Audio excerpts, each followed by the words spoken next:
तो आज other books पढ़ाना है ना, subsidiary book, other books, subsidiary book, ये टॉपिक पढ़ाना है। इसे पढ़ाने से पहले कुछ थ्योरेटिकल कॉन्सेप्ट की बात कर रहा हूं बेटा, सही है। कई बार उसके बेस पर 3 नंबर का एग्जाम में अलग से सेपरेट क्वेश्चन भी आ जाता है, कई बार उसके बेस पर 3 नंबर का सेपरेट क्वेश्चन भी आ जाता है। सुनो, आप लोग मुझे ये बताओ अकाउंटिंग प्रोसेस क्या होता है?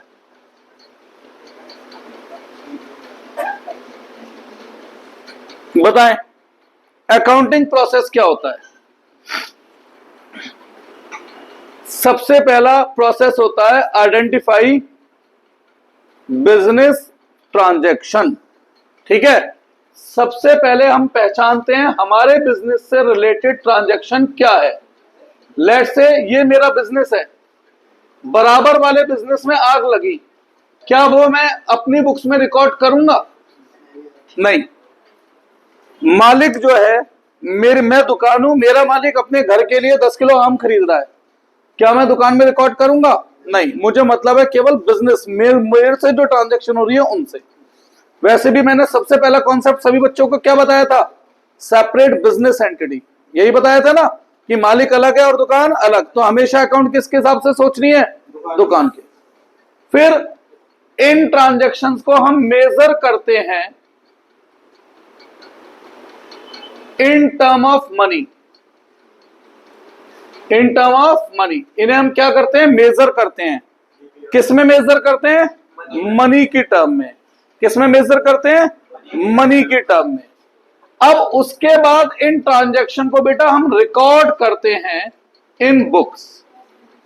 कहां रिकॉर्ड करते हैं इन ट्रांजैक्शन को? हम बुक्स में। अब बुक्स को मैं यहां पर कैटेगराइज कर रहा हूं 3 कैटेगरी में। सबसे पहले जो नंबर आता है वो है कैश बुक। कैश बुक बनानी कंपलसरी नहीं है, कैश बुक बिजनेस बनाता है तो ठीक है, नहीं बनाता तो इसकी जर्नल हो जाएगी। क्या हो जाएगी? जर्नल। फिर दूसरे नंबर पर आती है डे बुक्स, जिन्हें आप अदर बुक्स भी कह रहे हो, जिन्हें आप सब्सिडरी बुक भी कह रहे हो, जिन्हें आप इनवॉइस बुक भी कह रहे हो। इनमें से कोई भी नाम आप इन्हें दे रहे हो। दूसरे नंबर पे क्या आती है? Subsidiary books. बेसिकली जो इस चैप्टर का नाम है सब्सिडरी बुक्स। और तीसरे नंबर पे आता है लेजर, लेजर कह रहा हूं, जर्नल। तीसरे नंबर पे क्या आता है? जर्नल। अभी तक हमने जर्नल एंट्री सीखी, हम सभी चीजों की जर्नल एंट्री बना रहे थे। क्यों बना रहे थे हम सभी चीजों की जर्नल एंट्री? क्योंकि हम कैश बुक नहीं बना रहे थे, क्योंकि हम सेल्स बुक नहीं बना रहे थे, क्योंकि हम परचेज बुक नहीं बना रहे थे। तो जो बिजनेस कैश बुक या सब्सिडरी बुक नहीं बनाएगा वो सारी ट्रांजैक्शन कहां लिखेगा? लेकिन जो business cash book subsidiary book भी बनाएगा तो वो हर ट्रांजैक्शन जर्नल में नहीं लिख सकता। फिर वहां पर हमें देखना सीखना पड़ेगा कि कौन सी ट्रांजैक्शन कहां रिकॉर्ड होती है। तो सुनो, फिर अगर कैश बुक बनती है तो इसमें हम रिकॉर्ड करते हैं ऑल कैश ट्रांजैक्शन। अब कैश ट्रांजैक्शन का मतलब यह नहीं होता कि गांधी जी देकर के ट्रांजैक्शन। कैश ट्रांजैक्शन का मतलब होता है इमीडिएट पेमेंट, चाहे वो चेक से हो, चाहे फोन पे पेटीएम से हो, चाहे वो कैश में हो। तो जितनी भी कैश ट्रांजैक्शंस हैं वो सारी ट्रांजैक्शंस कहां रिकॉर्ड होती हैं? कैश बुक में। अब इसमें क्या रिकॉर्ड होता है? अब इसके अंदर पहले तो यह जानना पड़ेगा कितनी बुक्स आती हैं। इसके अंदर आती है 6 बुक्स जर्नली। कितनी? 6। एक सेल्स बुक, दूसरी सेल्स रिटर्न बुक, इसी का एक और नाम होता है रिटर्न इनवर्ड। क्या नाम होता है? Return inward book. इसमें तीसरी परचेज बुक। नहीं ध्यान देना तो उठ के बाहर चले जाओ, नहीं तो बैठ के पढ़ो बस, और कोई ऑल्टरनेट नहीं है बेटा। चौथी परचेज रिटर्न बुक, इसे हम लोग रिटर्न आउटवर्ड भी बोल देते हैं। क्या बोल देते हैं? रिटर्न आउटवर्ड बुक भी बोल देते हैं। पांचवी, bills receivable book, BR book कहते हैं इसे। और छठी, बिल्स पेबल बुक, जिसमें से ये दोनों बुक नॉट इन सिलेबस हैं। जब ये बुक सिलेबस में ही नहीं है तो इनके बारे में बात भी करने में हम समय खराब नहीं कर रहे। तो हमें कितनी बुक बनानी है बेटा? यहां पर 4। अब इन 4 बुक्स में हम क्या लिखते हैं? इन 4 बुक्स में हम लिखते हैं गुड्स इनटू उधार। उधार क्रेडिट अंग्रेजी में इसलिए नहीं लिखा कि आपको फील ना हो डेबिट क्रेडिट वाला क्रेडिट है। तो गुड्स प्लस उधार दोनों होने चाहिए की ट्रांजैक्शन। अगर गुड्स नहीं है तो भी नहीं लिख सकता, उधार नहीं है तो भी नहीं लिख सकता। और बची हुई जितनी भी ट्रांजैक्शंस हैं जो इन दोनों बुक्स में नहीं आ रही, वो सारी ट्रांजैक्शंस जाती हैं जर्नल में। ठीक है? तो अगर मैं कैश बुक बनाता हूं तो कैश की किसी भी ट्रांजैक्शन की जर्नल एंट्री नहीं होगी। क्यों? क्योंकि वो सारी ट्रांजैक्शन कैश बुक में आ जाएंगी। अगर मैं सब्सिडरी बुक बना रहा हूं तो जो भी मैं उधार में गुड्स बेच रहा हूं या खरीद रहा हूं उसकी जर्नल एंट्री नहीं होगी। क्यों? क्योंकि वो सब्सिडरी बुक में आएगी। ठीक है? अगर मैं कैश बुक नहीं बना रहा हूं तो बात अलग है, जर्नल बना दो। सब्सिडरी बुक नहीं बना रहा हूं तो बात अलग है, क्या बना दो? जर्नल। लेकिन अगर ये बुक्स बन रही है तो इसी तरीके से कैटेगराइज करना है। अब एग्जाम में कभी कभी क्वेश्चन आता है कि भैया 3 नंबर में हमें 6 ट्रांजैक्शन दे देंगे और हमसे पूछेंगे कि बताओ कौन सी ट्रांजैक्शन किस बुक का पार्ट है। तो कितनी बुक दिख रही है आपको? तो मैं ट्रांजैक्शंस बोल रहा हूं और मुझे बताना वो ट्रांजैक्शन किस बुक में रिकॉर्ड होगी। ठीक है? Purchase of furniture on credit, उधार में फर्नीचर खरीदा, परचेज बुक में? गलत। क्या फर्नीचर गुड्स होता है या एसेट होता है? और मैंने क्या बोला था इसमें क्या होना जरूरी है? तो वो गुड्स है तो इसमें आ सकता है। क्या कैश में खरीदा है? उसमें आ सकता है। तो किस में आएगा? ऐसे पहचानना है और ऐसे क्वेश्चन आ सकता है बेटा। सही है? अभी सीए फाउंडेशन में एक क्वेश्चन आ गया था इसकी बेस पे, 2 नंबर का 1 पॉइंट था वो। ठीक? गुड्स सोल्ड, सेल कर रहा हूं गुड्स की। अच्छा एक बात बताओ, क्या मैंने किसी का नाम बोला? तो क्या मानूंगा? कैश में बेचा, उधार में बेचा? जब नाम लिखा होता है तब उधार मानते हैं, जब नाम नहीं लिखा होता तो कैश मानते हैं। तो अगर मैं कैश में बेच रहा हूं तो क्या ये उधार की ट्रांजैक्शन है भाई? तो इसमें कैसे आ जाएगी? इसमें जरूरी है गुड्स भी होना चाहिए और उधार भी। तो ये कैश बुक में आएगी ना, कैश ट्रांजैक्शन है। गुड्स परचेज फ्रॉम मोहन, अब लिखा है नाम, अब गुड्स खरीदे हैं, नाम लिखा है तो उधार भी हो गया और गुड्स भी हो गए। तो कौन सी बुक में? परचेज बुक में। ठीक है? सैलरी पेड, कैश बुक में, क्योंकि कैश जा रहा है। जितनी कैश ट्रांजैक्शंस है कैश बुक में। सैलरी आउटस्टैंडिंग, काम करवा लिया पर पैसे नहीं दिए, क्या ये कैश ट्रांजैक्शन है? क्या ये गुड्स की ट्रांजैक्शन है? तो किस में आएगी? Depreciation charge on machine, machine की वैल्यू गिरा रहा हूं तो क्या पैसे आ रहे हैं, जा रहे हैं? नहीं, कैश बुक में नहीं आएगी। क्या ये गुड्स है? तो अदर बुक्स में भी नहीं आएगी। तो किस में आएगी? जर्नल। इस तरीके से एग्जाम में क्वेश्चन आ सकता है एक अलग सेपरेट 3 नंबर में, जिसमें हमें आइडेंटिफाई करना होगा कि identify proper book in which following transaction should be shown. तो हमें ऐसे पहचानना होगा। कोई डाउट? इस बार आया था ऐसा क्वेश्चन? नहीं ध्यान? ऐसा आ जाता है बेटा अक्सर। तो पहले तो ये लिखो। अब हमें कैश बुक में सिखा चुका हूं, जर्नल में सिखा चुका हूं, बकायदा 8 क्लास प्रॉपर दी मैंने टॉपिक वाइज। तो अब अगला नंबर किसका है हमारा? अदर बुक्स का है। तो आज अदर बुक्स की बात करूंगा। और मैं इस अदर बुक्स को दो तरीके से सिखा रहा हूं, with GST and without GST. अब अदर बुक्स को सिखाने से पहले एक बात ध्यान दे लो बेटा, जब मैं किसी को माल बेचता हूं तो बिल होता है, मतलब बिल देता हूं मैं उसे। भाई नंबर एक में काम कर रहा हूं तो ये बताओ, माल बेचूंगा तो बिल दूंगा नहीं दूंगा? उस बिल को क्या कहते हैं?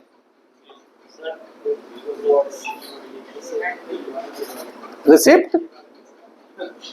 अब देखो बेटा, अब यहां दो बातें, अगर मैं उधार में गुड्स बेचता हूं तो उस बिल को कहते हैं इनवॉइस नंबर। तो सेल्स बुक में इनवॉइस नंबर का कॉलम बनेगा, क्योंकि हमें वो बताना पड़ेगा कि हमने जिसे माल बेचा है उसके बिल का क्या नंबर था।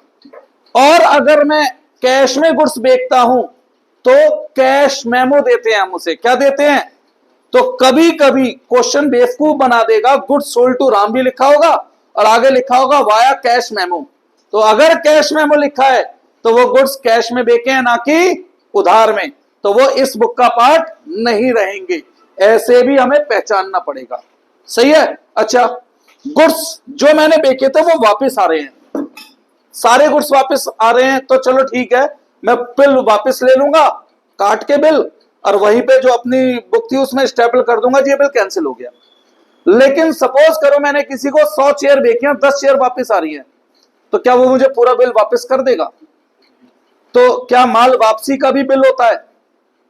तो फिर तो अगर सेल्स रिटर्न बुक बना रहे हैं तो इनवॉइस नंबर की जगह हम एक कॉलम बनाएंगे क्रेडिट नोट। कौन सा? Credit note. अच्छा, जब मैं किसी से माल खरीदता हूं उधार में तो बिल मिलता है तब भी, और उस बिल को क्या कहेंगे? इनवॉइस नंबर ही कहेंगे। तो यहां पर इनवॉइस नंबर ही। और ऐसे ही अगर परचेज रिटर्न है तो उसके लिए एक कॉलम बनेगा डेबिट नोट। ये यही लिख लो, एक 1 मार्कर क्वेश्चन एग्जाम में आ जाता है इसमें से अक्सर, कि क्रेडिट नोट कौन सी बुक में बनता है या डेबिट नोट कौन सी बुक में बनता है। ठीक है, इतना हिस्सा नोट करो, फिर आता हूं मैं मेन फॉर्मेट पे, फटाफट से नोट करना। अरे ये चैप्टर तो स्कूल में भी हो चुके होंगे आप सबके, तो ये तो आते होंगे बेटा। क्या ऐसे अच्छा ये चीज करी थी कंसीडर कि कौन सा इसमें आएगा कौन सा नहीं, सीधा बुक बनाई थी? तो बेटा ये तो बहुत गलत हो जाएगा फिर एग्जाम में, ये तो सीखना पड़ेगा। आपने देखा होगा बुक में भी ऐसे क्वेश्चन है मिक्स, जिसमें बीच बीच में पागल बनाने के लिए कैश ट्रांजैक्शन भी गिर देते हैं, है ना? चलो कोई बात नहीं, मैं तो सिखा रहा हूं।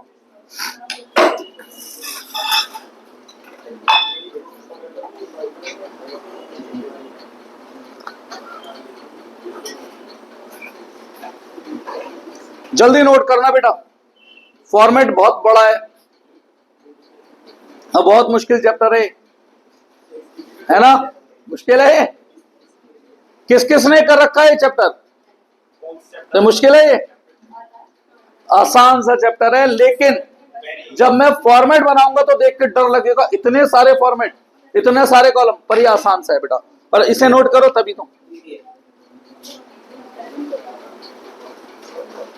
और बेटा कल आप लोग फीस की मैंने डिटेल भेजी है, कल प्लीज सभी लोग आप फीस कराना अपनी, मुझे रूम का रेंट वगैरह सब देना होता है, ठीक है? सभी लोग अपनी जिंदगी की डिटेल भेजिए मैंने।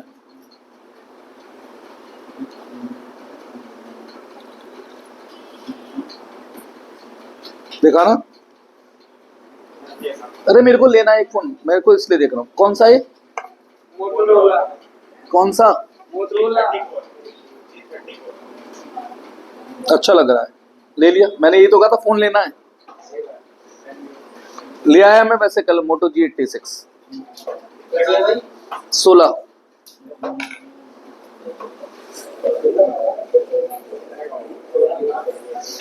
बच्चों को भाई ज्यादा महंगे फोन देने का फायदा नहीं, तोड़ते रहते हैं स्क्रीन।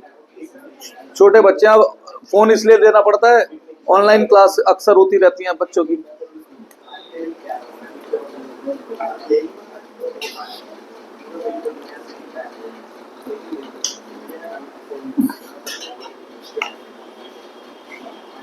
बच्चों अगर आप लोग कहें तो मैं पढ़ा लूं अब? चलो ले लो 2 मिनट। यार भाई अश्विन पढ़ना है, अश्विन कह रहा हूं, अविनाश अवनीश, पढ़ना है तो पढ़ ले यार। तो हमें ऐसा घुमा रहा है जैसा हम बॉलर और तू अश्विन हो, इसलिए अश्विन निकला था, पता है मुझे।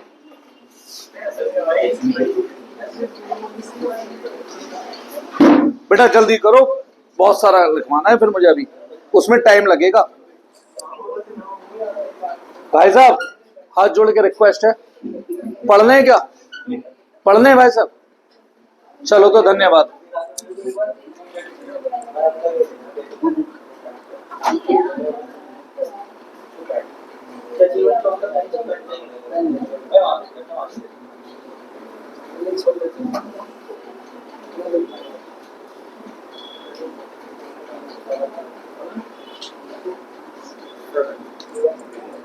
डन। चलो तो आगे बढ़ते हैं हम। मैं फॉर्मेट जो सिखा रहा हूं वो सिखा रहा हूं विद जीएसटी। बेटा जीएसटी के साथ ना है क्वेश्चन तो जीएसटी के कॉलम स्किप कर देना, जीएसटी के साथ आए तो कॉलम बना लेना, ठीक है। तो अगर हम ज्यादा सीख रहे हैं तो कम करना आसान है, कम सीखें और एग्जाम में ज्यादा आ जाए तो मुश्किल है। तो हम पूरा फॉर्मेट जीएसटी के साथ सीख रहे हैं, ठीक है बेटा। तो देखो फॉर्मेट की मैं बात करूं, चाहे सेल्स बुक हो, चाहे परचेज बुक हो, चाहे सेल्स रिटर्न बुक हो, कलर कोडिंग क्यों कर रहा हूं, इसके अनुसार एक ही जगह पर कॉलम में क्या चेंज है वो चेंज दिखा दूंगा बेटा। चाहे सेल्स रिटर्न बुक हो और चाहे परचेज रिटर्न बुक हो,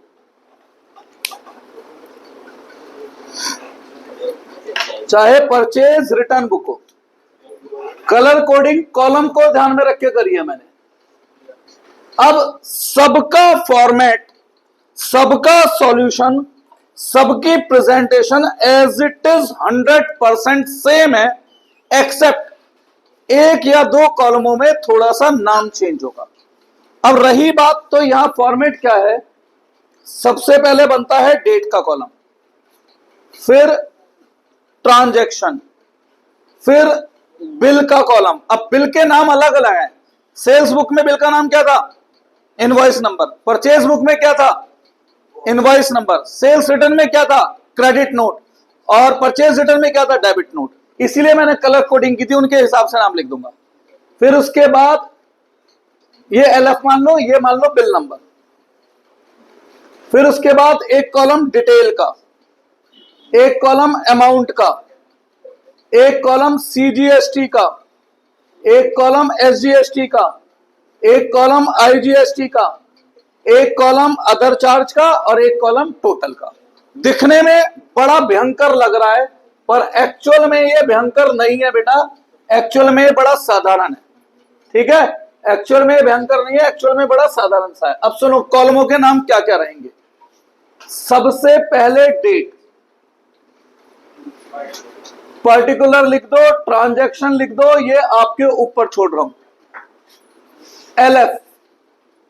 अब अगर सेल्स बुक है तो भी इनवॉइस नंबर, परचेज बुक है तो भी इनवॉइस नंबर। परचेज बुक का क्या नंबर था बेटा? पेन ब्लू था ना। सेल्स रिटर्न बुक है तो क्रेडिट नोट, तो इसीलिए मैंने वो कलर कोडिंग करी थी। और परचेज रिटर्न बुक है तो डेबिट नोट। समझ में आ गया होगा। हकीकत तो ये इस कॉलम का हमें फिलहाल 11वीं में तो कुछ करना ही नहीं है बेटा, ठीक है। वन मार्कर क्वेश्चन में आपको मदद कर देगा इसलिए भरवाया था। अब इसके आगे फिर detail, amount, CGST, SGST, IGST. अगर जीएसटी के बिना क्वेश्चन आए तो ये 3 कॉलम क्या करेंगे हम? स्किप कर देंगे। उसके बाद अदर चार्ज और टोटल। अब मैंने ऊपर जगह क्यों छोड़ी है? अगर सेल्स बुक है तो कौन सी जीएसटी होगी बेटा? आउटपुट जीएसटी होगी। आउटपुट एसजीएसटी होगी, पर आउटपुट आईजीएसटी होगी। अगर परचेज बुक है तो कौन सी जीएसटी हो जाएगी? बस इनपुट जीएसटी हो जाएगी, CGST, input SGST, input IGST. Sales return book है तो सेल्स तो जुड़ रहा है ना, आउटपुट जीएसटी रहेगी, और परचेज रिटर्न बुक है तो इनपुट जीएसटी रहेगी। तो इन शॉर्ट एक ही फॉर्मेट में चारों फॉर्मेट कवर हो गए, चारों बुक के। ठीक है, अब मैं आपसे एक एक करके पूछता हूं। अगर मैं सेल्स बुक बना रहा हूं तो बिल की जगह पर क्या लिखना है हमें? परचेज बुक बना रहा हूं तो बिल की जगह पे क्या लिखना है? सेल्स रिटर्न बुक बना रहा हूं तो बिल की जगह क्या लिखना है? Credit note. और परचेज रिटर्न बुक बना रहा हूं तो बिल की जगह क्या लिखना है?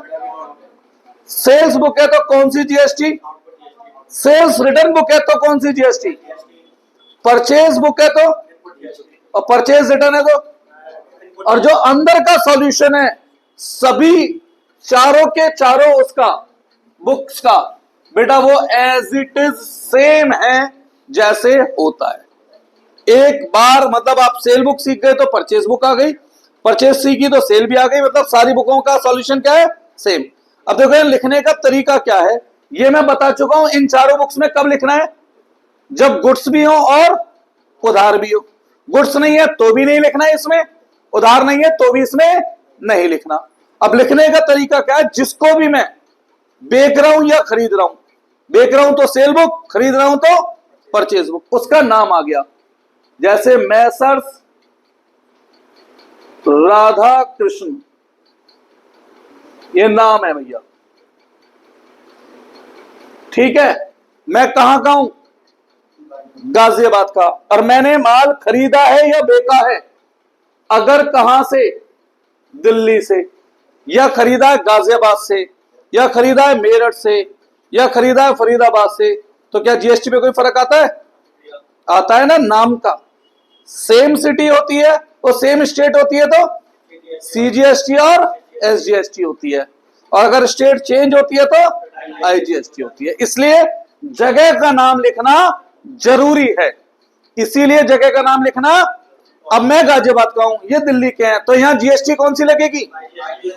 अगर मैं यहां पे लिखता मेरठ तो जीएसटी नहीं, मेरठ यूपी में ही तो आता है बेटा, तो कौन सी जीएसटी लगती? सीजीएसटी और एसजीएसटी। तो जगह का नाम लिखना जरूरी है। फिर डिटेल लिख दो क्या क्या बेचा। मान के चल रहा हूं मेरा कपड़ों का काम है, रेडीमेड गारमेंट्स का, खरीदा या बेचा जो भी है, 100 शर्ट @100 डिटेल में पहले। ठीक है, 50 जीन्स @100, 100 ट्राउजर, 100 कह रहा हूं 200, 100 ट्राउजर @150। तो जो भी माल मैंने बेचा या खरीदा, सेल्स बुक है तो बेच रहा हूं, परचेज बुक है तो खरीद रहा हूं, लिखने का तरीका सेम। सेल्स रिटर्न बुक है तो भी सेम, परचेज रिटर्न बुक है तो भी सेम। तो पहले डिटेल में।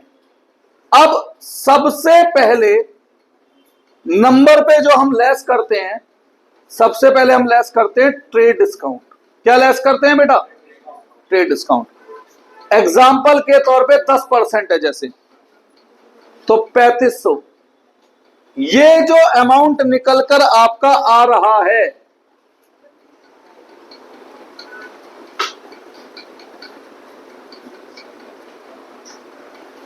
ये जो अमाउंट निकलकर आ रहा है बेटा, ये अमाउंट कहलाएगा सेल का अमाउंट या परचेज का अमाउंट या सेल्स रिटर्न का अमाउंट या परचेज रिटर्न का। डिस्काउंट कटने के बाद, कौन सा डिस्काउंट कटने के बाद? Trade discount. और जब मैंने जर्नल एंट्री सिखाई थी तो एक पूरी डेडिकेटेड क्लास दी थी, एक नहीं इनफैक्ट दो। एक में मैंने थ्योरेटिकल कॉन्सेप्ट समझाया था और एक में जर्नल एंट्री सिखाई थी। जिसमें मैंने आपको बताया था कि ट्रेड डिस्काउंट को हम एक्चुअल डिस्काउंट नहीं मानते, तो जो भी सेल या परचेज वैल्यू है वो ट्रेड डिस्काउंट हटाने के बाद की वैल्यू को मानते हैं, तो इसे माना जाएगा सेल वैल्यू या परचेज वैल्यू। फिर अगर कोई अदर चार्ज है तो पहले इसमें अदर चार्ज ऐड होगा, अगर है तो से 1500 अदर चार्ज है, जो टोटल आता है फिर इस टोटल में हम जोड़ते हैं जीएसटी। अब वो डिपेंड करता है कि इनपुट है या आउटपुट। अब सेम बात, सेल्स बुक बना रहा हूं तो कौन सी जीएसटी लिखूंगा, और परचेज बुक बना रहा हूं तो इनपुट। कोई डाउट? सेल्स रिटर्न बुक है तो आउटपुट और परचेज रिटर्न है तो input. With in same city है तो, विद इन सेम स्टेट है तो सीजीएसटी और एसजीएसटी, और आउटसाइड या विद फ्रॉम अदर स्टेट है तो आईजीएसटी। भाई साहब फोन छीन के रख लूंगा मैं, ध्यान रखना। तो जीएसटी फिलहाल जैसे मैं गाजियाबाद का हूं, ये दिल्ली के है, तो कौन सी जीएसटी, और यहां मैंने ब्लैंक क्यों छोड़ दिया, सेल बुक बनाऊंगा तो आउटपुट, परचेज बनाऊंगा तो इनपुट। इस तरीके से इसे प्रेजेंट करना होता है। एक एग्जांपल के तौर पे जीएसटी का अमाउंट कुछ भी लिख रहा हूं, कुछ भी लिख रहा हूं, ये मत कहना गलत लिखा है। अब ये टोटल आ गया जैसे, ठीक है बेटा। अब इस टोटल में से सेल या परचेज का अमाउंट कौन सा है, 31,500। मैंने बोला था ना डिस्काउंट कटने के बाद का। सीजीएसटी है कुछ, आईजीएसटी है, अदर चार्ज है और टोटल। बस जितनी बार लिखोगे ऐसे ही लिखना है बेटा, चाहे सेल बुक हो, परचेज बुक हो, सेल्स रिटर्न बुक हो, परचेज रिटर्न बुक, सेम यही तरीका है सॉल्यूशन का और सेम यही वे है। बस अब फिर अगर मैं किसी और को देखूंगा फिर मैं उसका नाम लिख दूंगा।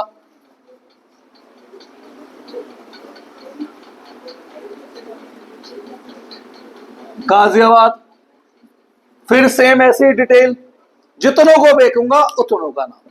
तो ये है हमारा फॉर्मेट किसका, अदर बुक्स का। अब अगर विदाउट जीएसटी क्वेश्चन आ जाए तो जीएसटी के कॉलम स्किप कर देंगे, और विद जीएसटी आए तो बना देंगे।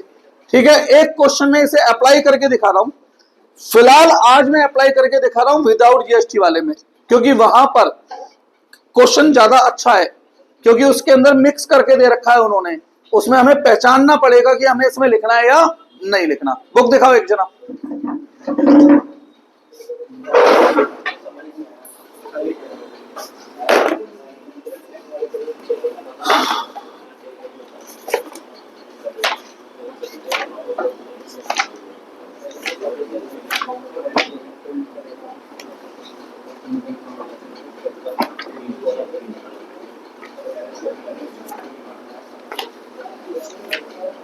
अरे कहाँ गई यार भाई, मुझे पता नहीं, चैप्टर नंबर याद नहीं होते, 25 साल हो गए।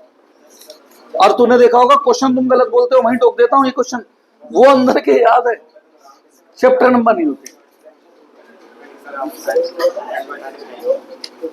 पता नहीं भाई, नहीं क्वेश्चन यार 25 साल में भी याद नहीं रहेंगे तो क्या याद रहेगा बता।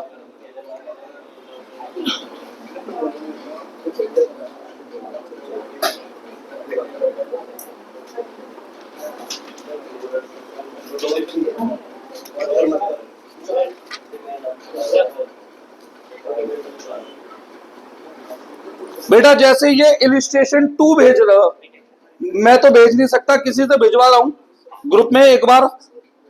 इलिस्ट्रेशन 2 है पेज नंबर 11.8 पर, इलिस्ट्रेशन 2 पेज नंबर 11.8 पर। एक जना ये ग्रुप पे भेज दो। लो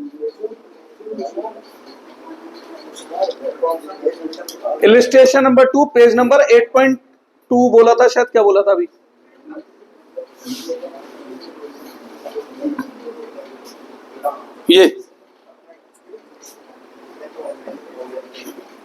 ये रब कर दू ना। मानसी जी कोई डाउट तो नहीं इसमें?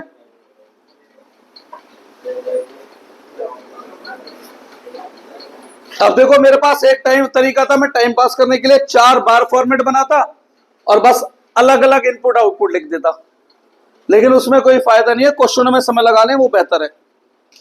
अब ये बताओ, ग्रुप में भेज दिया क्वेश्चन बेटा। इस क्वेश्चन में उसने हमसे कौन सी बुक मांगी है?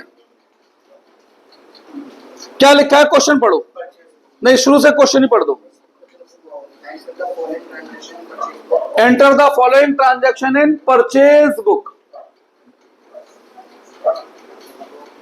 अब एक कॉलम डेट का, एक ट्रांजैक्शन या पर्टिकुलर का, एक एलएफ का। परचेज बुक है तो इनवॉइस नंबर, डिटेल, अमाउंट। क्या जीएसटी है इस क्वेश्चन में? तो जीएसटी के 3 कॉलम स्किप कर दो। अदर चार्ज, टोटल, बस इतना ही तो करना है। जीएसटी है तो ठीक है, नहीं है तो स्किप कर दो। अब क्या क्या कॉलम थे? Date, particular, LF, invoice number. लिखना कुछ नहीं है, जबरदस्ती इसका 1 नंबर कट जाएगा। डिटेल, अमाउंट, अदर चार्ज और टोटल। अब सबसे पहली बात क्या याद रखनी है, इसमें हम केवल कब लिख सकते हैं? जब गुड्स की ट्रांजैक्शन हो। पेन कहां गया मेरा यार? देखना इसके नीचे पैनर है।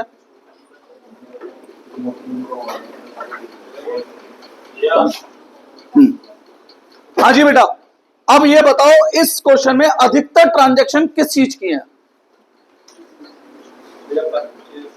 नहीं नहीं, परचेज की तो सारी हैं, 5 परचेज की हैं। मतलब कमोडिटी क्या है? पहली ट्रांजैक्शन में क्या कमोडिटी है? क्या खरीद रहा हूं? अबे भैया नाम बोल दो। ट्यूबलाइट्स। या दूसरी में क्या खरीद रहा हूं? बल्ब। तीसरी में ट्रांजैक्शन भैया डेट वाइज होंगी। ट्यूबलाइट खरीद रहा हूं, फिर हीटर खरीद रहा हूं, फिर फैंस। तो मतलब मेरा काम इलेक्ट्रॉनिक स्टोर का हुआ ना। तो इलेक्ट्रॉनिक स्टोर की दुकान पे जो भी कुछ बिकता है वो गुड्स है, और उसके अलावा बाकी चीजें गुड्स नहीं है। खत्म बात। मुझे तो गुड्स से मतलब है। अब पढ़ो कोई भी एक जना पहली ट्रांजैक्शन बोलो डेट वाइज। पहले डेट 1 अप्रैल, डेट ईयर लिख लेना। बोलो अब। जोशी ब्रदर्स से खरीदा है हमने। ब्रॉस मतलब ब्रदर्स। मुंबई, जगह बहुत काम की है। अगर हमारी जीएसटी होती तो 100% काम की होती है। ठीक है, क्या क्या खरीदा आप बताओ? 10 ट्यूबलाइट एट द रेट 200। तो ये 2000 की तो ट्यूबलाइट खरीदी है। फिर 50 बल्ब एट द रेट 5000 के बल्ब हो गए। आगे अब पहले टोटल होगा, फिर उसमें से क्या लेस होगा? Trade discount at the rate 10%। 700, 6300। अब ये बताओ क्या जीएसटी तो इस क्वेश्चन में है नहीं। अदर चार्ज है, पैकिंग चार्ज, ट्रैवलिंग चार्ज कुछ है, फ्रेट, कैरेज। क्या है?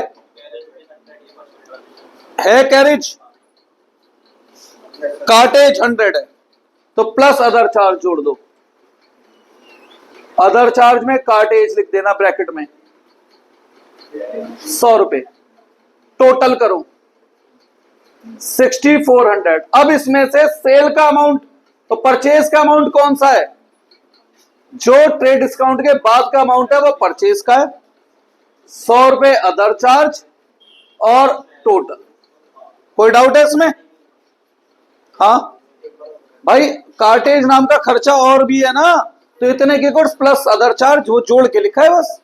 अब इसमें से परचेज का अमाउंट कौन सा होता है? ट्रेड डिस्काउंट के बाद वाला। अदर चार्ज में गया और ये टोटल खत्म। ट्रांजैक्शन 1 हो गई। ट्रांजैक्शन 2 6 अप्रैल को क्या है बताओ?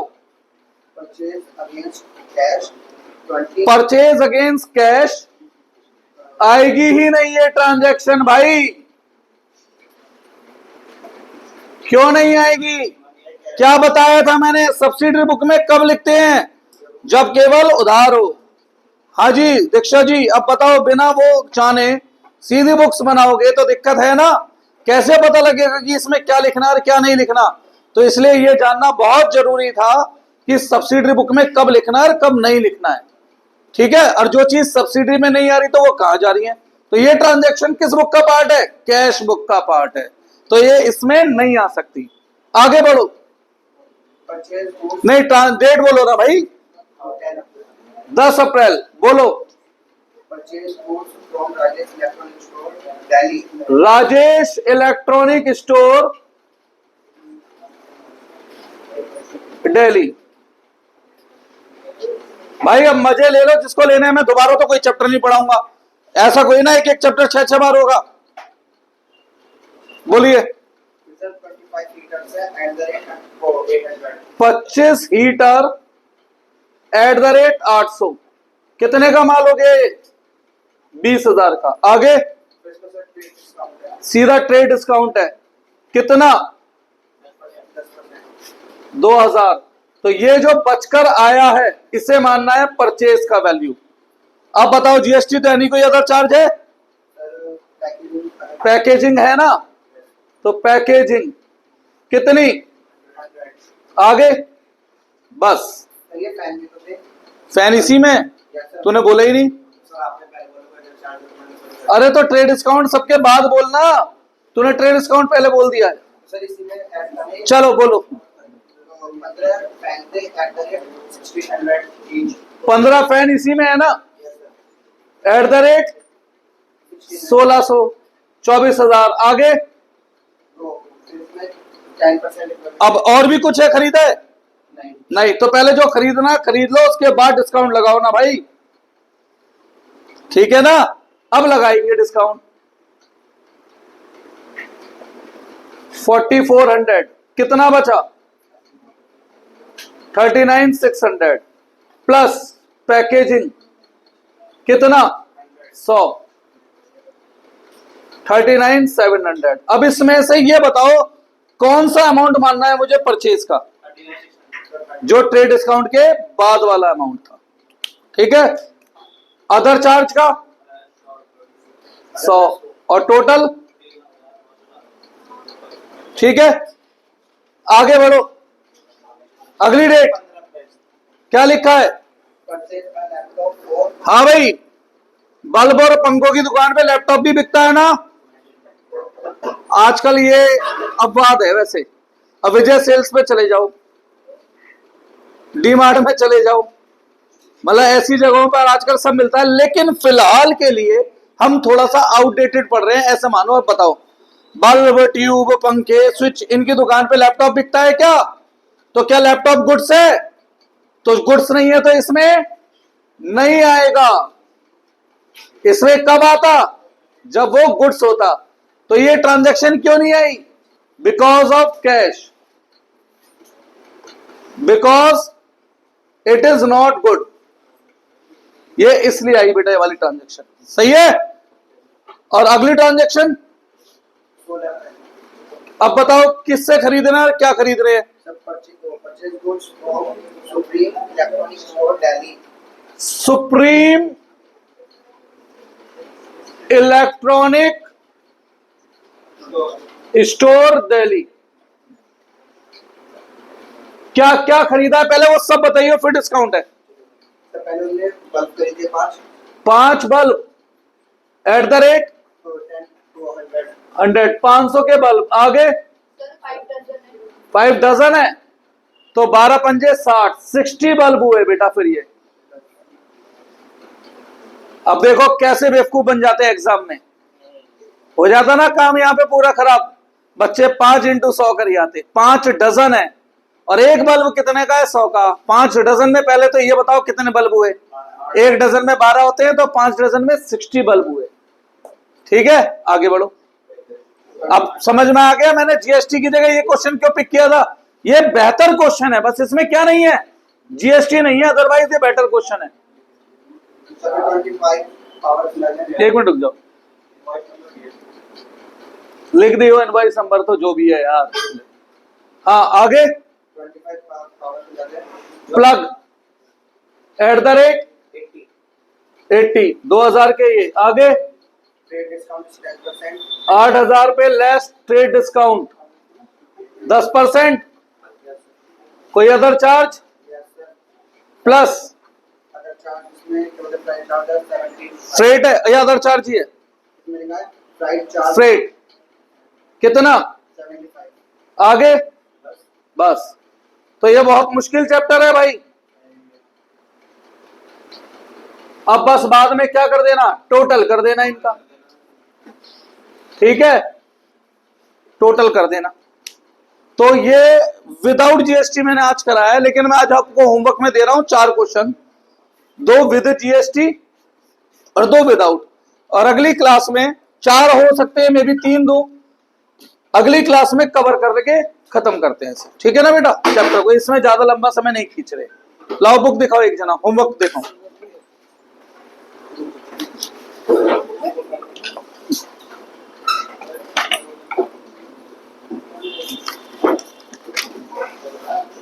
लाओ दिखाओ जरा बेटा। एक तो 11.4 पेज नंबर पे इलिस्ट्रेशन 1, 11.4 पेज नंबर पे इलिस्ट्रेशन नंबर 1।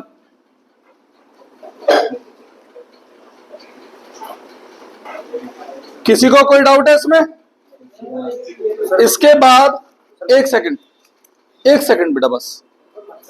अरे नहीं हो गया, चुप।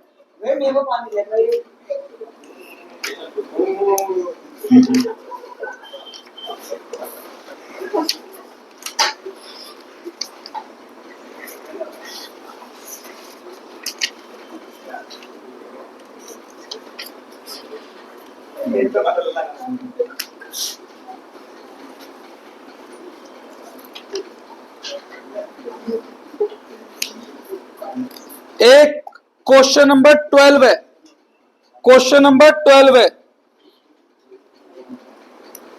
Question number 12। और इसके बाद एक क्वेश्चन जीएसटी में से दे रहा हूं, एक क्वेश्चन जीएसटी में से दे रहा हूं इसका।